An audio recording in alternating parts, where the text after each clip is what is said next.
네,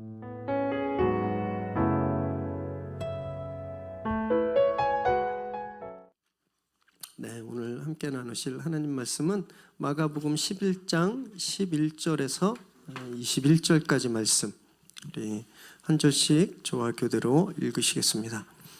예수께서 예루살렘에 이르러 성전에 들어가사 모든 것을 둘러보시고 때가 이미 저물매 12 제자를 데리시고 베다니에 나가시니라. 이튿날 그들이 베다니에 나왔을 때에 예수께서 시장하신지라. 멀리서 잎사귀 있는 한 무화과 나무를 보시고 혹 그 나무에 무엇이 있을까 하여 가셨더니 가서 보신즉 잎사귀 외에 아무것도 없더라. 이는 무화과의 때가 아님이라. 예수께서 나무에게 말씀하여 이르시되 이제부터 영원토록 사람이 내게서 열매를 따먹지 못하리라 하시니 제자들이 이를 듣더라. 그들이 예루살렘에 들어가니라. 예수께서 성전에 들어가사 성전 안에서 매매하는 자들을 내쫓으시며 돈 바꾸는 자들의 상과 비둘기 파는 자들의 의자를 둘러 엎으시며 아무나 물건을 가지고 성전 안으로 지나다님을 허락하지 아니하시고 이에 가르쳐 이르시되 기록된 바 내 집은 만민이 기도하는 집이라 칭함을 받으리라 하지 아니하였느냐. 너희는 강도의 소굴을 만들었도다 하시매 대제사장들과 서기관들이 듣고 예수를 어떻게 죽일까 하고 꾀하니 이는 우리가 다 그의 교훈을 놀랍게 여김으로 그를 두려워함일러라. 그리고 날이 저물매 그들이 성 밖으로 나가더라. 그들이 아침에 지나갈 때에 무화과 나무가 뿌리째 마른 것을 보고 함께 읽습니다. 베드로가 생각이 나서 여짜오되 랍비여 보소서 저주하신 무화과 나무가 말랐나이다. 아멘. 오늘 우리에게 주신 하나님의 말씀입니다. 1453년은요 교회사적으로 그리고 세계사적으로 굉장히 중요한 사건이 일어난 해입니다. 세계사 시간에 한 번씩 다 들어보셨을 텐데 비잔틴 제국, 흔히 동로마 제국이라고 불리는 이 비잔틴 제국의 수도였습니다. 콘스탄티노플이 오스만 제국, 터키라고 생각하시면 돼요. 오스만 제국에게 이제 함락되었어요. 이때 콘스탄티노플이 함락됨으로써 동로마 제국이 완전히 멸망하게 됩니다. 이 콘스탄티노플이 지금 어디냐 하면 터키 이스탄불입니다. 터키에서 가장 큰 도시고 그리고 세계에서 5번째로 큰 도시예요. 그래서 많은 분들이 터키의 수도 그러면 이스탄불 이렇게 얘기하시는데 그건 아닙니다. 터키의 수도가 어딘지 아세요? 잘 모르시죠? 네, 앙카라랍니다. 앙카라. 더 중심부로 동쪽으로 더 중심부에 있는 앙카라라는 곳이에요. 어쨌든 이 이스탄불은요 굉장히 점령하기 어려운 위치였습니다. 골든혼이라고 금강만이라고 하는데 그 바다로 둘러싸여 있는 천혜의 요새였어요. 그래서 이 오스만 제국이 이 콘스탄티노플을 함락하려고 그렇게 여러 번 시도했는데 굉장히 쉽지 않았습니다. 이 동로마 제국이 이 골든혼이라고 하는 이 금강만에 좁은 바닷가에 쇠사슬과 대포를 막 그 모래푸대 이런 걸 막 설치를 해놨어요. 그러니까 이 함선이 지나갈 수가 없는 거예요. 그래서 굉장히 어려웠는데 이때 오스만 제국의 술탄 메메드 2세라고 하는 왕이 진짜 황당무계한 시도를 합니다. 황당무계한 시도. 함대를 끌고 산을 넘기로 한 거예요. 그래서 배 밑창에 기름칠을 합니다. 배 밑창에 기름칠을 하고 땅 위에 통나무를 놓았어요. 그래서 진짜 배를 끌고 산을 갑니다. 그래서 이 산을 넘어서 드디어 결국 이 콘스탄티노플이 오스만 제국에 함락되었어요. 제가 그래서 지도를 한번 가져와 봤는데 한번 보실까요? 네, 여기가 콘스탄티노플이에요. 이 위쪽에 흑해가 있고 여기가 에게해고 이 아래 지중해가 있습니다. 유럽 쪽에 보시면 되고요. 콘스탄티노플인데 여기에 골든혼이에요. 여기에 이제 막 쇠사슬을 막 해놓으니까 배가 들어갈 수가 없었어요. 그래서 메메드 2세가 여기에서 이 산을 배로 끌고 넘어간 거예요. 자, 저 옛말에 사공이 많으면 배가 어디로 가죠? 산으로. 진짜 산으로 갔어요. 산으로. 이 사건으로 세계 역사가 바뀌게 됩니다. 세계 역사가. 저 콘스탄티노플에 있었던 그리스 사람들이 이 콘스탄티노플이 함락되니까 저쪽에서 왼쪽이에요. 서쪽 이탈리아가 바로 건너편에 있거든요. 이탈리아와 서유럽으로 대거 망명하게 됩니다. 망명. 그러면서 이 사람들이 무엇을 가지고 왔냐면 그리스 고대 고전 문학과 예술, 철학을 그대로 가지고 간 거예요. 그래서 유럽에 어떤 일이 일어났냐면 르네상스가 시작하게 되었어요. 그래서 역사학자들은요, 이 사건이 콘스탄티노플이 함락된 이 사건이 중세가 끝나고 근대가 시작되는, 그래서 르네상스 시대가 시작되는 그런 분수령이다, 이렇게 이야기를 합니다. 우리 시대에는요, 당연하게 여겨지는 것들이 있어요. 그래서 이건 안 변할 거야, 이거는 절대 변하지 않아, 이렇게 생각하는 것들이 있거든요. 그런데 역사 이런 것들이 이제 시대 정신이라고 말합니다. 독일어로는 차이트가이스트라고 하는데, 이 시대 정신, 이 시대를 지배하고 있는 상식 정신이 있어요. 이거는 망가질 수도 없고, 이거는 대항할 수도 없고, 그냥 이것이 그냥 사실이다라고 여겨지는 것들. 그런데 그런 걸 역사적으로 보면 이런 시대 정신, 이런 당연하다는 것을 당연하게 생각하지 않은 사람들이 있었습니다. 그리고 이 당연한 걸 당연하다고 생각하지 않은 사람들로 인해서 역사가 바뀌고 발전하고 변하게 되는 거예요. 누가 그 함대를 끌고 산을 넘어갈 생각을 했겠습니까?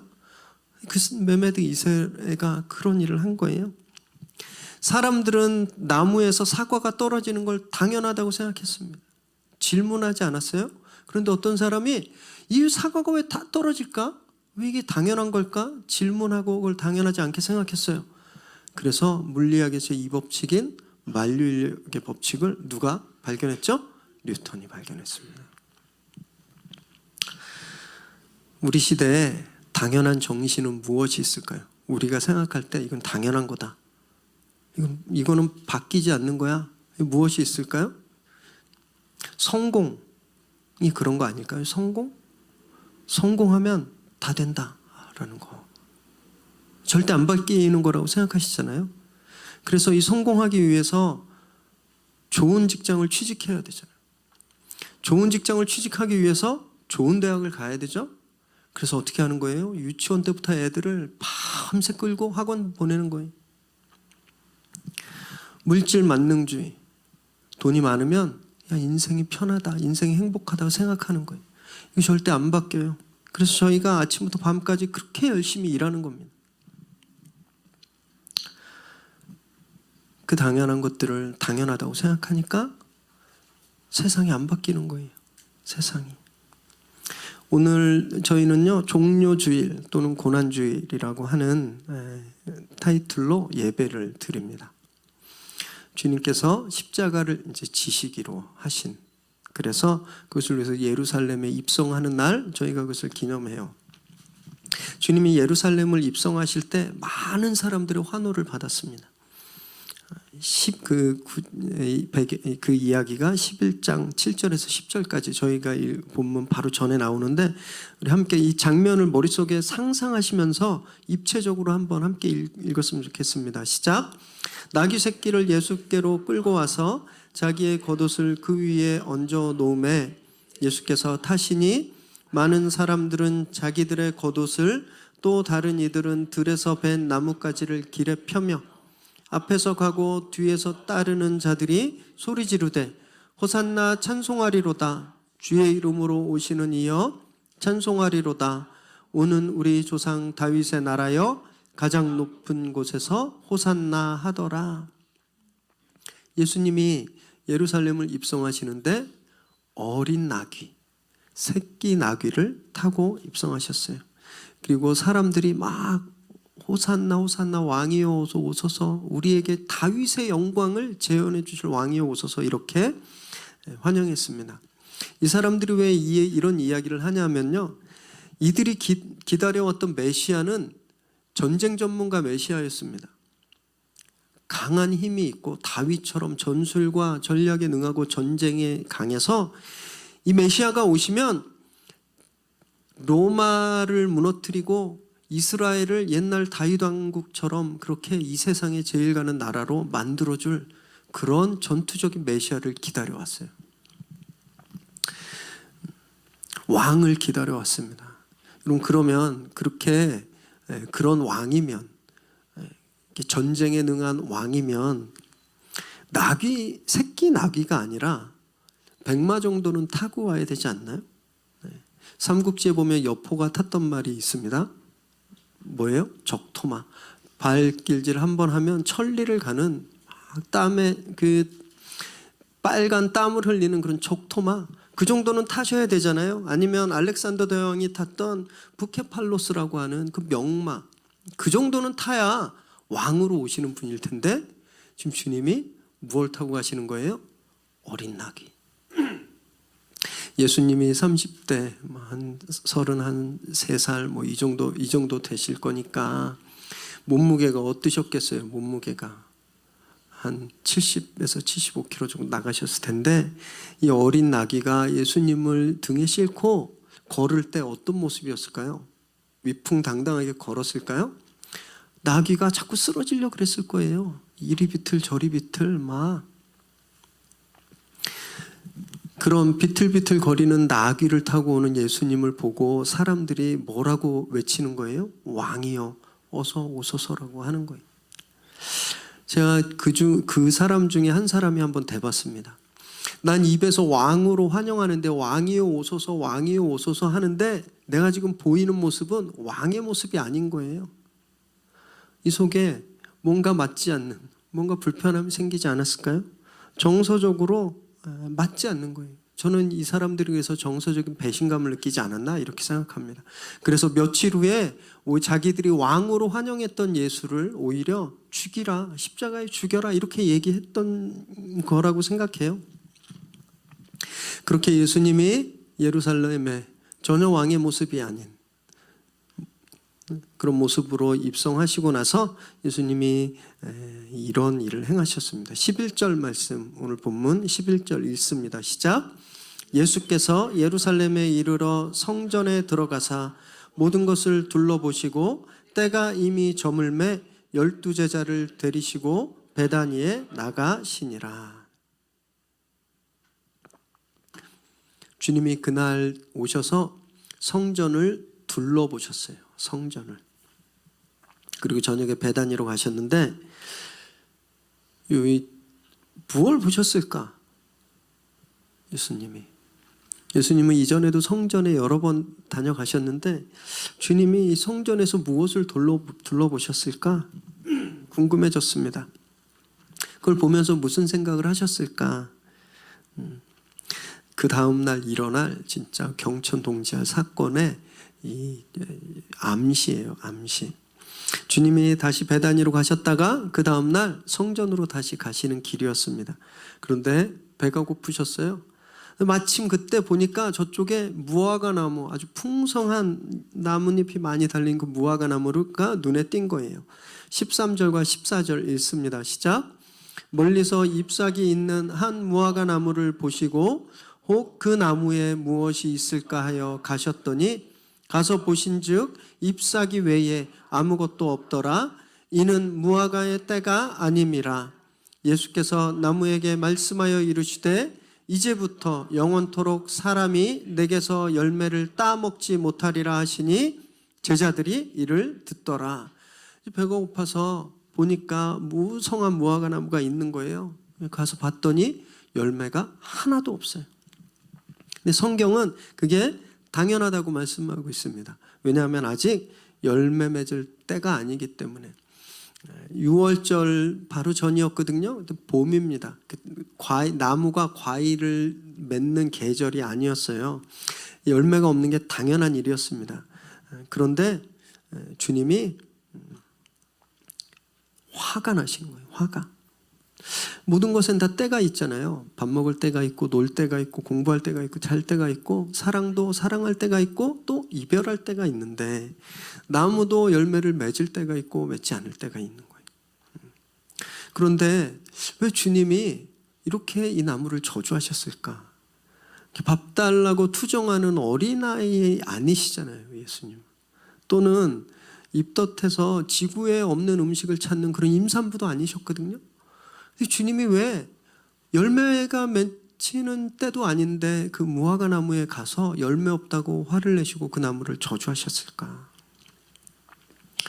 어떤 분들은 이 말씀을 보면서 이렇게 해석하기도 합니다. 주님이 찾으실 때 열매를 내놔야 된다. 그래서 우리는 늘 준비되어 있어야 된다. 늘. 그래서 언제 어느 때 찾으실지 모르는데 주님이 찾으시면 나를 탁 드리고 다 해야 된다. 맞는 말씀 같지만 완전한 이해는 아니에요.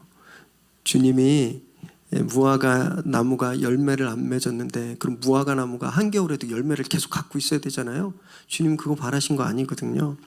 주님은 이 땅에 사람의 모습으로 오셔서 하나님이 만들어 놓으신 자연 법칙을 최대한 많이 지키시려고 노력하셨습니다. 그래서 기적을 행하실 때도 가나의 혼인잔치에도 공중에서 포도주를 딱 만들어내신 게 아니라 무엇을 사용하셨어요? 물. 광야에 있는 남자만 5,000명이니까 다 해서 한 10,000명이 훨씬 넘는 사람들을 먹이실 때도 하늘에서 메추라기나 뭐 빵을 내리신 게 아니에요? 그때도 무엇을 사용하셨죠? 도시락을 사용하셨어요. 떡 5개와 물고기 2마리를 사용하셨어요. 소경의 눈을 뜨게 할 때도 흙을 이용하셨습니다. 주님이 왜 이렇게 하셨냐면 당신이 지금 초자연적인 기적을 베푸는데 하나님이 이 땅에 만들어 놓은 질서에 위배되는 거거든요. 그래서 최대한 하나님 말씀 만들어 놓으신 그 자연의 법칙에 순종하기 위해서 이미 주어져 있는 것들을 사용해서 기적을 일으키신 거예요. 그러셨던 분이 왜 하나님이 만들어 놓으신 자연 법칙에서는 봄엔 열매가 없는 게 당연한데 그래서 그 무화과 나무는 열매가 없어야 되는데 왜 주님이 열매를 찾으시고 열매 없다고 그 나무를 저주하셨을까? 그 답을 바로 이 이후에 행하신 예수님의 행동들에서 저희가 찾아야 되는 거예요. 15절에서 17절을 읽겠습니다. 시작. 그들이 예루살렘에 들어가니라.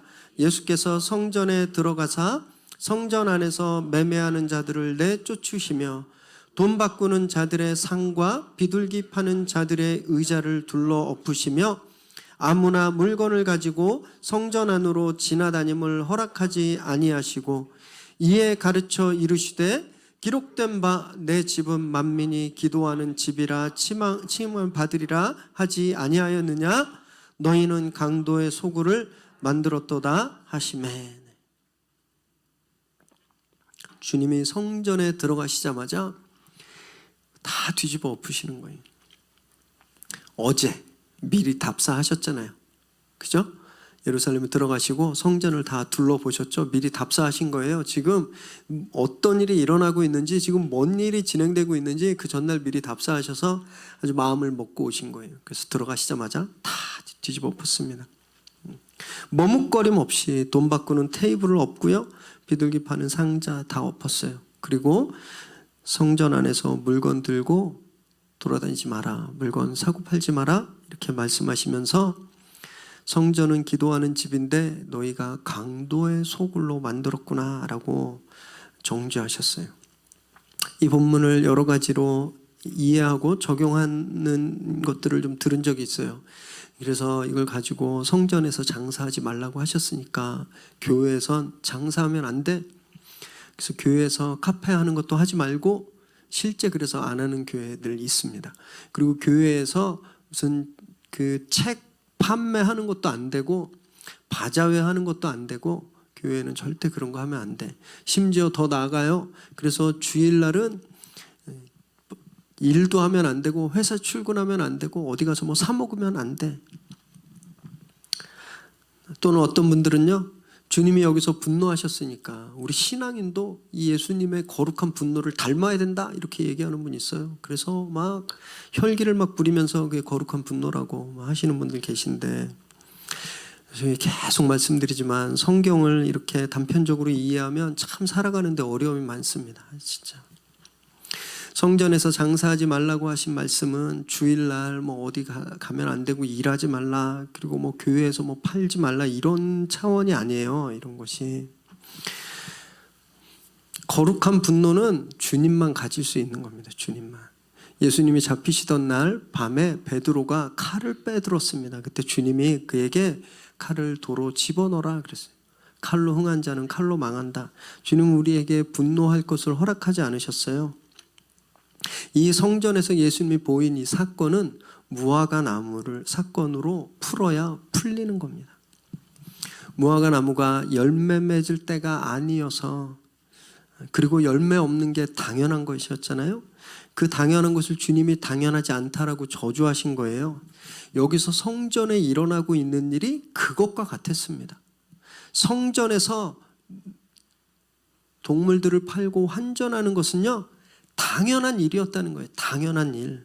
아주 오랫동안 당연하게 여겨졌던 일이었어요. 신명기 16장 2절 말씀 읽습니다. 시작.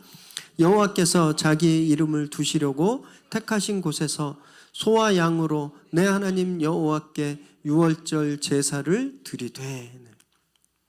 하나님께서 이스라엘에게 유월절을 지키라고 명령하실 때 너네 있는 곳에서 드려 이렇게 하지 않으셨어요. 내 이름을 두고 택한 곳. 그래서 과거에는 회막이었습니다. 그리고 이때는 예루살렘 성전이었어요. 그곳에서 소와 양으로 제사를 드려라고 말씀하셨어요. 그리고 제사법에 보면 소와 양 비둘기를 드릴 때 흠없고 깨끗한 것이라고 명시되어 있거든요. 생각해 보세요. 아프리카에 사는 유대인 또는 유럽이나 아시아에 사는 유대인이 유월절을 지키기 위해서는 예루살렘 성전에 와야 했습니다.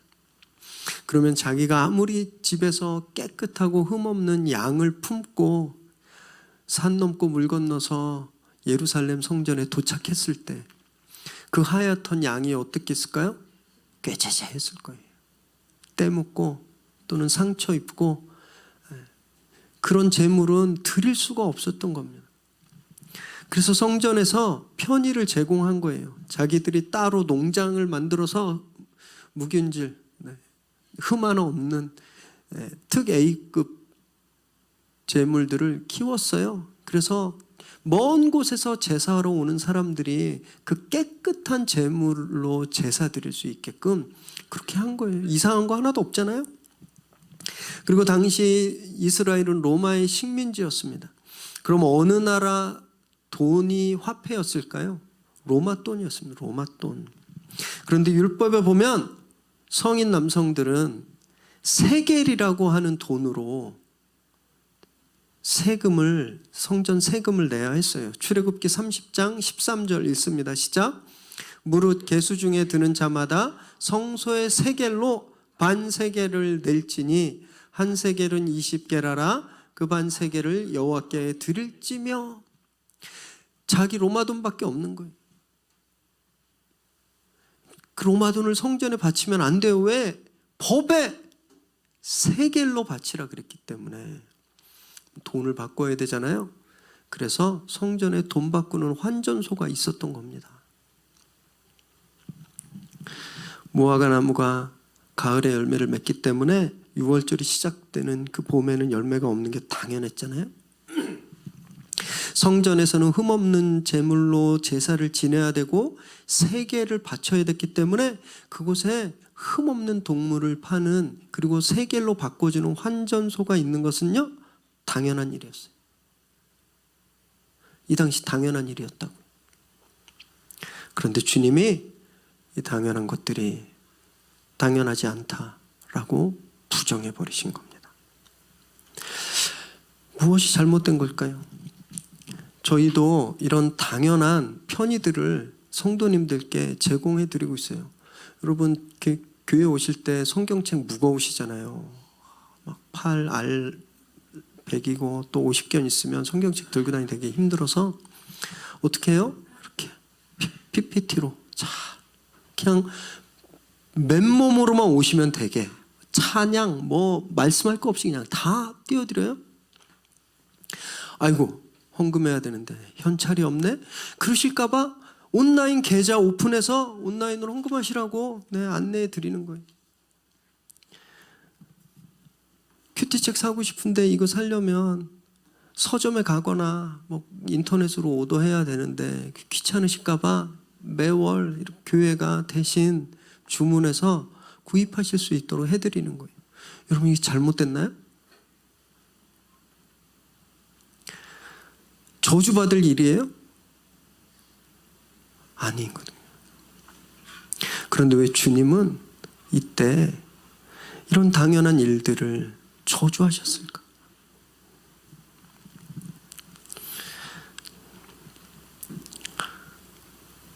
이렇게 생각해 보세요.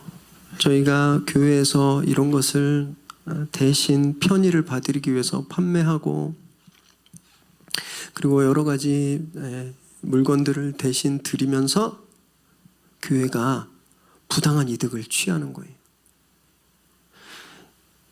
이 정가가 5,000원이라고 하면 10,000원에 받는 거예요. 그리고 PPT나 뭐 이런 걸 하면서 수수료를 막 받아요. 그래서 부당하게 이득을 막 취하는 거예요.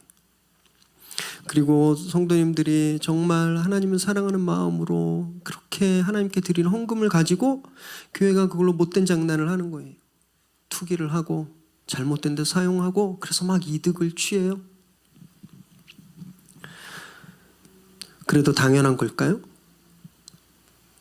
AD 70년경에 로마의 티투스 장군에 의해서 예루살렘이 무너졌을 때 기록에 따르면 예루살렘 성전에서 나온 금 때문에 고대 근동의 금값이 폭락했다라는 말이 있습니다.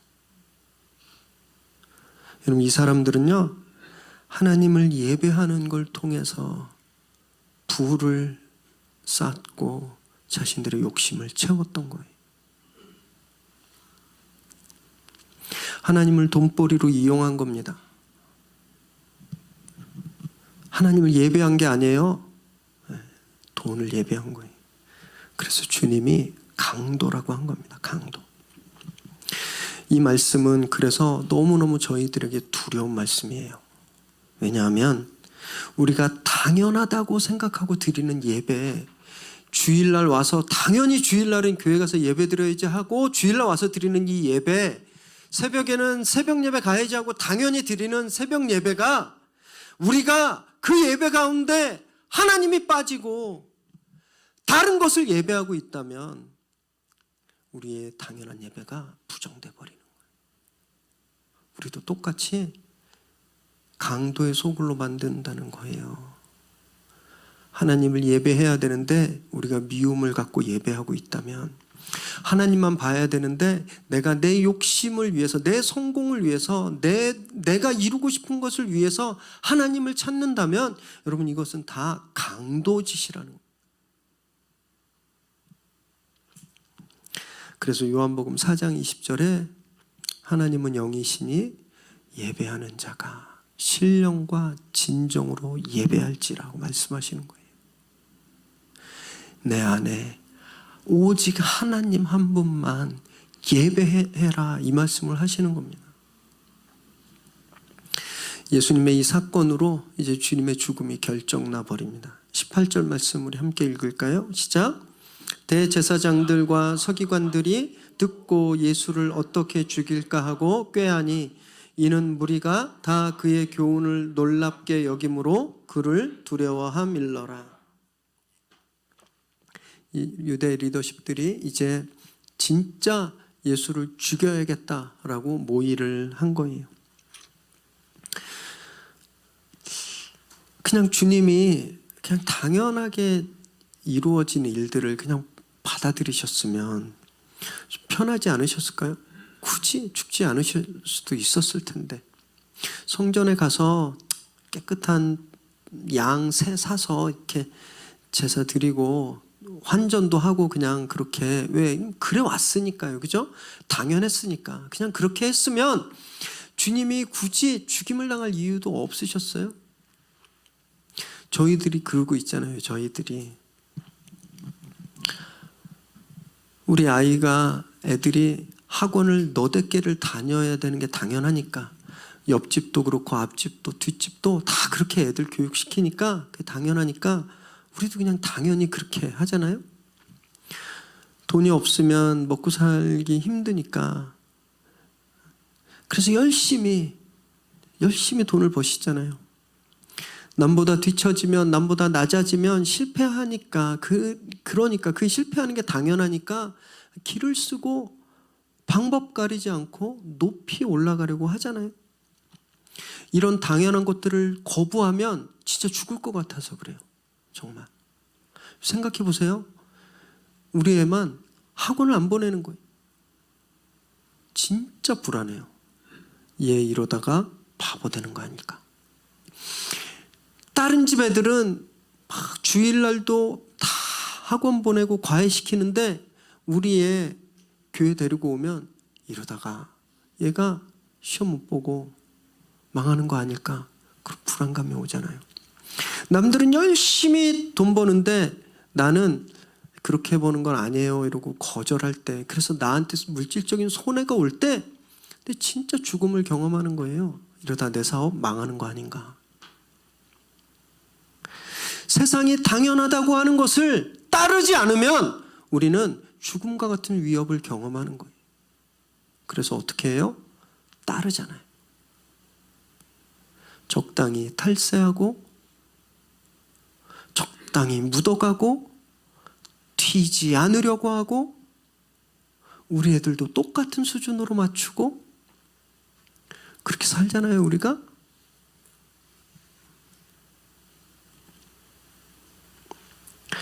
그래서 우리가 못 죽는 거예요. 그래서 입으론 십자가에서 죽겠습니다 막 이야기하지만 한 번도 죽어본 적이 없는 거예요. 그런데 주님은 왜 그러셨을까요? 그 당연한 걸 거부하면 죽게 될 줄 아셨는데 왜 주님이 그러셨는지 아세요? 바로 저와 여러분들 때문에 그래요. 주님이 그래서 십자가에 죽으셨어요. 그래서 우리가 살게 됐거든요. 바로 나 때문에. 주님이 당연한 것을 당연하지 않다라고 말씀하신 거예요. 로마서 6장 23절 읽어볼까요? 시작. 죄의 삭은 사망이요 하나님의 은사는 그리스도 예수 우리 주 안에 있는 영생이니라. 우린 죄에서 그냥 죽는 게 당연했어요. 아담의 범죄 이후로 모든 사람들은 다 죽게 되어 있었습니다. 그게 당연한 일이었어요. 그런데 주님의 십자가가 그 당연했던 일을 당연하지 않게 만들어 버리신 거예요. 영원히 죽지 않을 것 같았던 사망이 완전히 말라버렸어요. 20절과 21절 읽습니다. 시작. 그들이 아침에 지나갈 때에 무화과 나무가 뿌리째 마른 것을 보고 베드로가 생각이 나서 여짜오되 랍비여 보소서 저주하신 무화과 나무가 말랐나이다. 그 다음날 아침에 보니까 어제 저주받은 나무가 완전히 죽어버렸어요. 뿌리째 말라서 끊어져 버린 거예요. 주님의 십자가는요, 우리 안에 있는 죄를 이렇게 완전히 말려버리시는 거예요. 그 어느 것 하나 남겨놓지 않습니다. 뿌리까지 말려버리세요. 그래서 저희가 늘 보혈의 능력에 거해야 하는 겁니다. 우린 너무 약해요. 그래서 이미 말라버렸는데, 이미 끝났는데, 이미 죄는 다 멸했는데, 그런데 어느 순간 툭툭 튀어 올라올 때가 있잖아요. 과거의 상처가 막 어느 순간 툭 튀어 올라서 나를 너무 괴롭게 하는 거예요. 아픈 기억들이 생각나면 밤잠을 못 이루는 거죠. 죄된 습관이 다시 살아나서 나를 좌절케 하는. 그래서 우리가 울고 다치고 몸부림치는 거잖아요. 당연하지. 내가 뭐라고. 나는 어쩔 수 없어. 그렇게 하지 마십시오. 주님이 우리의 모든 죄된 뿌리를 완전히 말려버리셨다는 것을 믿으셔야 돼요. 그래서 내가 무너진 그 순간 당연하지. 내가 뭐라고. 난 그냥 이렇게 무너지는 존재지라고 생각하시면 안 되고요. 거기다 당연하지 않다라고 선포해야 되는 거예요. 십자가가 그런 곳입니다. 당연하지 않은 일이 일어난 장소예요. 왕이 죽은 곳이에요. 왕은 영광을 받고 사람들의 칭송을 받아야 되는데 십자가에서 왕이 조롱을 받고 매맞고 죽은 거예요. 당연하지 않은 일이 일어났기 때문에 내가 살게 되었습니다. 그리고 내 삶 속에 모든 부정함, 죄는 뿌리까지 다 말라버린 거예요. 그렇기 때문에 저희도요, 이 세상에서 당연한 것을 당연하지 않다라고 선포하면서 살아야 되는 인생인 거예요. 여기 사인 한 번만 해주세요. 나 좀 봐주세요. 누가 이러면 당연히 이루어지는 일들이지만 당연하지 않다라고 거절해야 되는 거예요. 존경받고 내가 존중받아야 되고 내가 높아지는 것이 당연한데 그러지 않다고 거절해야 되는 거예요. 우린 나보다 못난 사람, 나보다 못 배운 사람, 나보다 연약한 사람을 무시하잖아요. 그게 당연하죠. 그러지 않다라고 해야 되는 거예요. 더 섬기고 더 아끼고 더 위해 주어야 한다라는 겁니다. 그럴 때 변하는 거예요. 그럴 때 세상이 변하는 겁니다. 장로가 대통령이 돼도 국회의원의 3분의 1이 기독교인이어도 기네스북에 올라가는 예배당이 한국에 있어도 이 사회가 안 변하는 이유는 당연한 것들에 대해서 당연하지 않다라고 선언하지 않기 때문에 그래요.